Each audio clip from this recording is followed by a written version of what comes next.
पहा, आपल्याला प्रश्न दिलेला आहे, एक वस्तू 500 रुपयाला खरेदी केली व 600 रुपयाला विकली. खरेदी किंमत किती आहे? 500 आणि विक्री किंमत किती आहे? 600. आता बघा, तर शेकडा नफा किती? बघा, आता आपल्याला खरेदी किंमत दिलेली आहे 500. हे झाली आपली खरेदी किंमत, बरोबर. आता बघा, कोणती वस्तू आपण खरेदी करून आणली तर ती किती टक्के असते? 100%. त्यानंतर बघा, विक्री किंमत. विक्री किंमत किती आहे? विक्री किंमत आहे 600 रुपये. मग आपल्याला आता शेकडा नफा काढायचा आहे. म्हणजे नफा किती झाला माहिती नाही. आता याचे करा क्रॉस, म्हणजे काय करा?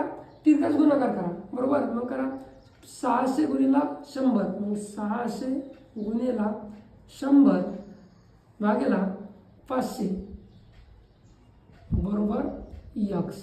त्यानंतर बघा, 2 शून्य 2 शून्य कट. आता बघा, 5 एका 5, इथं 5 एका 5 राहिले किती? आता बघा, राहिले किती? 1. मग 5 दुने 10 म्हणजे किती झाले? बघा, 120 गुणिला हा 1 बरोबर x. मग 120 एका 120 बरोबर. आता बघा, खरेदी किंमत किती आहे? 100%. मग 100%च्या जर वर गेला तर आपल्याला नफा होतो आणि 100%च्या खाली जर गेला तर काय होतो? तोटा होतो. मग 100च्या वर किती आहे? 120 आहेत. मग 120 मधून 100 वजा किती राहिले? किती? 20%. किती? 20%. म्हणजे किती टक्के नफा झाला? तर 20% काय झाला? नफा झाला.